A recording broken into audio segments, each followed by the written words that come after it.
Hi everyone, I welcome you all to my YouTube channel. So this particular video will be dedicated to the topic of claims in construction contracts. So this is another video in the topic of construction management. You can just check out the playlist which contains almost 20 to 25 videos previous to this particular video related to contracts, tendering, cash flow, outstanding, then maybe for several videos for billing engineers and planning engineers at site like schedules and all.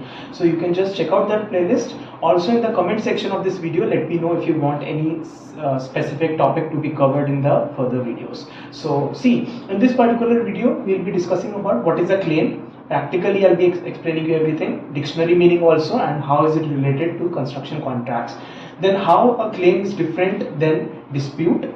Then several types of disputes and its resolution method.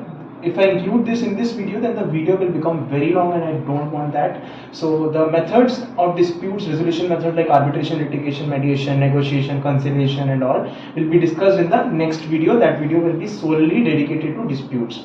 Then apart from that, we'll be discussing about the sources and causes of claims. Then how do we manage the claims in construction? Again, very important thing.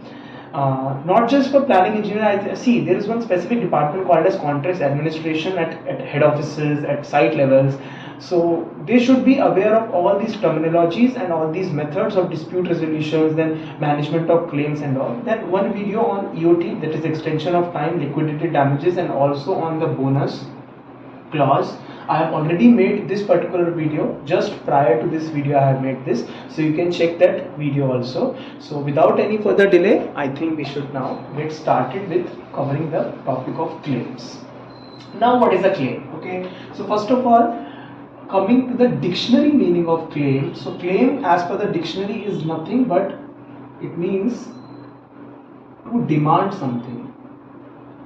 Okay, if I say that I have spent some money on my official leave, then I will claim that particular amount from my company, that I have spent 1000 rupees for my company like on official visit. Then I will claim something, I will demand something. And what you will demand, if you like, you will demand something which you think that it belongs to you. So whosoever is claiming something, that means that you are claiming something that is for you, that is your right to get it. Okay, similarly in construction, if you see, I'll just write the definition: requesting or demanding. Now this is the actual technical definition. What do you demand in construction? Definitely time extension and or additional cost reimbursement.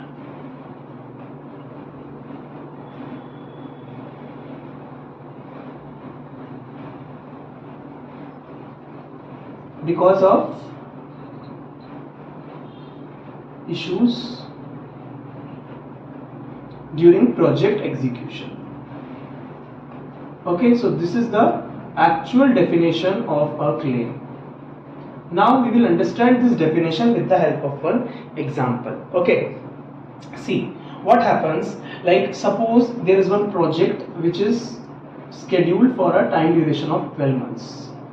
But what happens, since the projects are very dynamic and the activities are very uncertain to happen in construction projects, so it is bound that this project won't get completed in 12 months. Not necessarily. Sometimes it happens that it gets completed ahead of the schedule also, but most probably the projects in construction, they cross their scheduled duration and they are bound to like exceed this particular duration. So this might go to 14 months or maybe 15 months, something like that. So this project got extended by 2 or 3 months. Why it got extended? There might be multiple disruptions in the project, like work front might not be available by the client, like client would have not given some site clearance, or maybe some delay of payment would be there, because of which the contractor would be unable to mobilize the resources at site. There can be several multiple reasons. There can be rainfall at site, weather can be very inclement, okay, or maybe the client would have not given the drawings on time. So because of that the project got extended. Now what the contractor will try to do, he will try to justify that these 3 months got extended because of client. Maybe not fully 3 months, he will say that 1.5 months got extended because of the fault of the client. So he will ask the client to give some time extension. That means he will ask that the contract was for 12 months, but now, since he didn't 2-3 months, so he might get liquidated damages clause. So he will say that no, at least for 1.5 months don't put LD on me, rest 1.5 months I will put LD because it was my fault, but the initial 1.5 months was because of you, so just give me time extension and additional cost reimbursement also because of your fault, my resources were idle during that particular duration. So this is called as claim. So what the contractor will do, he will just draft a contract where he will be attaching so many documents, like he will be schedules he will be attaching, then he will also be attaching some cost records, okay, then progress records he will be attaching, all these things he will be attaching, and he will be claiming that for 1.5 months this was your fault. Images, photographs also he can attach, site photographs, okay. So this is called as a claim. Now let us take one very technical example. See, let's say what happens, you are in your foundation level, okay, this is the ground level, but the contractor is still at the foundation level, he is executing the foundation work. The project started in maybe January 2022.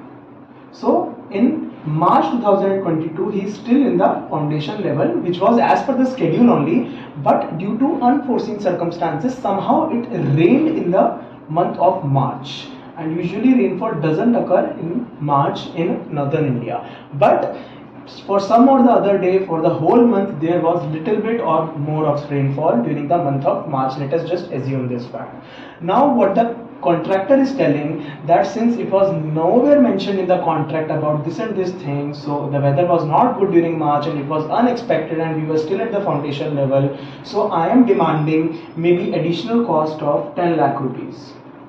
Why he is demanding? He is telling that because of this rainfall in some or the other day, I had to de-water my pits, foundation pits, because of which I have to use so many pumps, so much additional workforce was required, I had to pay those workers for overtime works of this dewatering and all, and I have to also manage the manpower, equipment, I have to give the power supply also, some overheads were there, so he is demanding 10 lakh rupees from the client. So this is called as claim.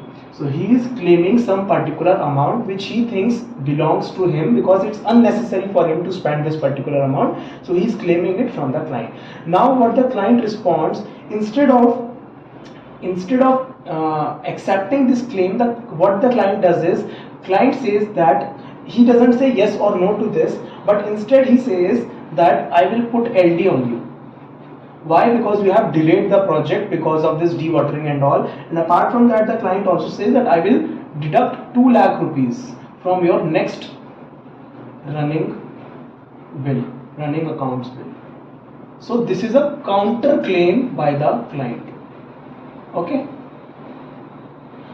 But if the client would have accepted this, he would have not done counterclaim, but right now the client has done a counterclaim, and it might take a form of a dispute also if they both come to a consensus. If they come to a consensus, it's fine, but if they don't, then this position might take form of a dispute also. So this is the only difference between a dispute and a claim. Claim is nothing but you are just demanding or requesting something. If that claim does not get accepted, then the contractor might come into a dispute with the client, and this session can be taken to a third party, or maybe in some very rare cases to the court also, okay, depending on the amount that is to be claimed, okay. Similarly, the client can also take this matter to the court or maybe to the third party, that okay, I am claiming 2 lakh rupees, but he is, instead of giving me 2 lakh rupees, he is asking 10 lakh rupees. So this can take form of a claim if they don't settle at this particular point of time.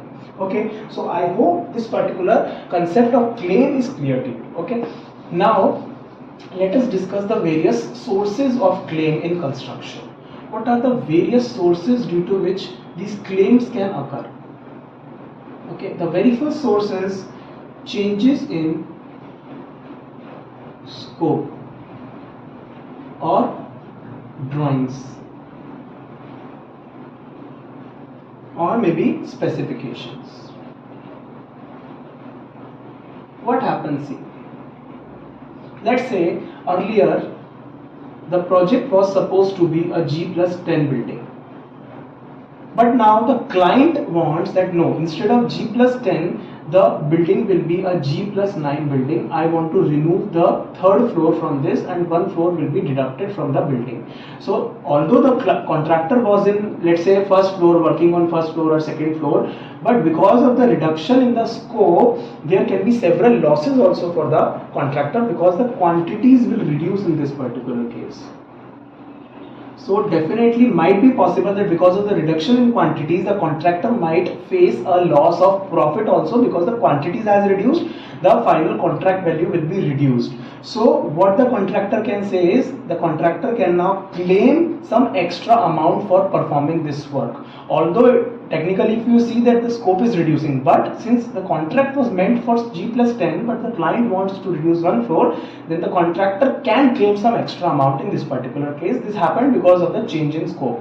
Similarly, if the drawings alter, like initially some lifts were planned at some particular zone but now he wants the lift in some other zone, then in that particular case also maybe the rework could have been done, or maybe there can be some other issue from the contractor side because of change in the drawings, then the contractor can again claim some extra amount for this particular thing. Similarly, specifications, earlier the client wanted maybe vitrified tiles, but now he is asking for some other tiles. So in that particular case also the contractor can claim something depending on the loss of profit of the contractor. Okay, so this is the first situation of claim. The second situation can be delays.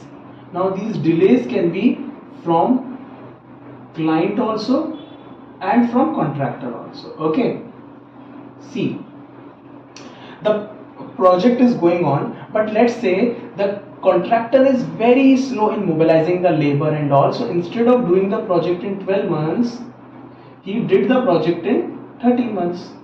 So 1 month delay from the contractor side. So this 1 month delay from the contractor side, because he was very slow in mobilizing the labor and he could not actually mobilize the labor which was required, but instead every time the labor was less as compared to the required. So what the client can do is, client can claim LD on this because 1 month LD. Okay, so he can say that because you delayed the project, so I want liquidated damages. He will impose liquidated damages clause, and then maybe 0.05% per day. Okay, something like that percentage is fixed in the contract, so he can claim this particular amount from him depending on the contract value.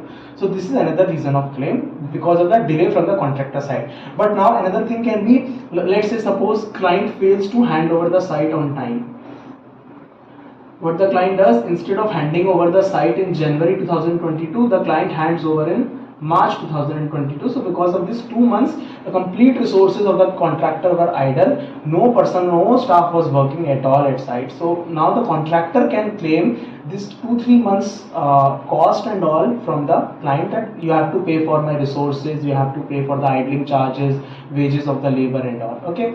Similarly, apart from this, there can be delay in the drawings also. Let's say suppose you are in the ground floor, you are working for the ground floor, but some drawings are not available to you for you to carry out the work in the ground floor. So the contractor will have to maybe wait for a bit for the drawings to come, as GFC drawings to come, good for construction drawings to come. So in that particular case also, depending on the duration of idling of the resources and some extra cost also, so the contractor can claim that because of the delay in provision of the drawings or maybe approval of the drawings from the client side, we were unable to carry out the work and it was completely dependent on this everything, so we want our claims. Then apart from that, there can be some cases where the client is supplying you the power also, water also, material also, but due to some reasons the client is unable to supply those things on time, and because of that there was work stoppage at site. So again you can claim because of that such particular delays. Okay, the next type of claim can be because of payments delay. This is very common. Usually what happens in the contract, it's mentioned that after submission of your running account bill, when the contractor submits the running account bill to the client, there is a certain duration in which the client has to pay to the contractor. Okay, first he certifies, then after certain point of time, maybe 20 days, he will pay or credit to the contractor. But if the payment doesn't come on time, then the contractor has this power that he can get the interest charges on that particular amount which is yet to be paid from the client. So if the payment gets delayed from the client side, then the contractor can raise a claim for the interest on that particular amount. Okay, again there can be another thing that the client would have deducted something from the RA bill. Suppose for example the RA bill was of 10 crore value, but the client says okay, I will pay you 9.5 crore. Okay, this 0.5 crore rupees is deducted by the client because of some very stupid reasons, or the client is unable to justify the deduction. Just client wants to maybe retain some particular amount from the bill. He says okay, I will pay you after 2 bills or something like that. He is unable to justify the reason of deduction. Then in that particular case also the contractor can claim this particular amount from the client. Okay, similarly, let's say usually what happens is from every RA bill there will be some security deposit or maybe retention money that will be deducted from every RA bill. Okay, it may be 10% or something like that. From every RA bill, client will deduct this particular amount for the security reasons. So after completion of the work, the client has to pay 50% of the security deposit back to the contractor, and after the completion of defects liability period, the balance 50% has to be paid back to the contractor. So if in case the client fails to pay this amount on time or maybe this amount on time, then also the contractor can claim this particular amount from the client. And if the client doesn't agree or doesn't agree to pay the interest charges on that particular amount, then they can come into a dispute and it can go to the third party or maybe to the court also. Okay, so I hope these 3 points are clear. The next point is inclement weather. I already gave one example of inclement weather. Actually that was not inclement, it was just normal rains but unexpected rains. But inclement weather can also arise like because of cyclones, maybe in the south region. If the southern India sites are running, then there can be inclement weather here due to this cyclones and all. Then if in case flood comes or maybe earthquake comes or such, the weather is not pleasant, then in that particular case also there can be some claims that because of floods and all or because of very heavy rainfall the work got disrupted and we want to claim this additional cost from the client. Okay. Next can be acceleration claims. So what is acceleration claims? I'll tell you. See what happens.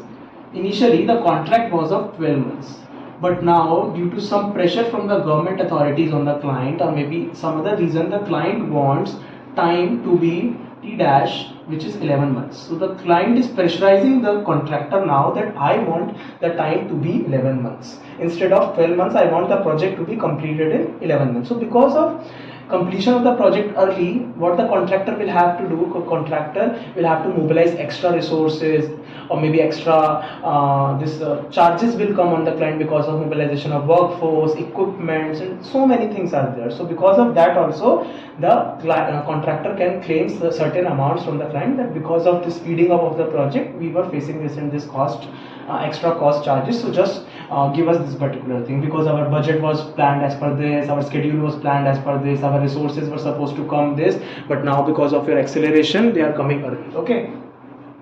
Next point is defects in contract. Again, this is very common reason.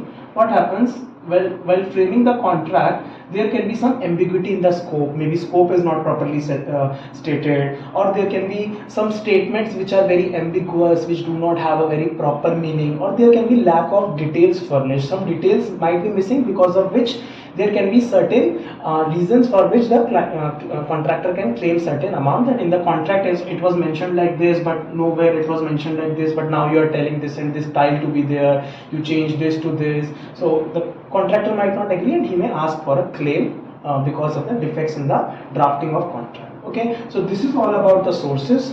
Now claims management. How do you manage the claims?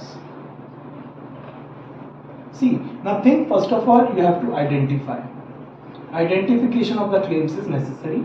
You identify and you have to then and there just inform the client or maybe the other party. If it's from the client side, then the client has to inform the contractor, and vice versa. If the contractor has identified some claim, then he has to just notice about that claim to the client. Okay.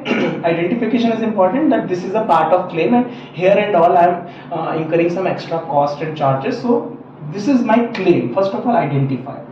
After identification, you can just notify to the other party, and this is to be done within a certain stipulated time frame, maybe within 15 days as per the contract. That when you identify, you have to notice, you have to send a letter, you have to draft a letter and send it to the other party within 15 days of time frame. Okay, then after that it's substantiation. In this process, what happens, you will just quantify everything. You will just tell your cost, your time, maybe your interest on delayed payments. You will attach some vouchers, you will attach the drawings, you will give the justification of your claims. Okay, so this is called as substantiation. In notification, you will just notify that some certain event has occurred, maybe huge rainfall occurred for 2 days, you will just notify. But in substantiation, you have to give the proper documentation of the claim to the other party. Okay, after substantiation, it's just the decision by the party. Like if it's the claim by the client, then the contractor has to take a call on this, whether this claim is to be accepted or some counter claim has to be done, or it will take a form of a dispute. Similarly, if the contractor has put a claim on the client, then the client has to either accept it or reject it. So it's a decision process here. Then further it might go to a dispute or it might get settled here. So this is all about the claims. So I hope I covered almost everything regarding claims. If you still have any doubts in your minds, then you can just ask those doubts in the comment section below. So I hope you enjoyed the video, and stay tuned for many more videos on the topic of construction management. Many site related videos are also on the way. So thank you everyone, goodbye, like the video, and also subscribe to the channel if you are new to the channel. So thank you everyone, all the very best for your career.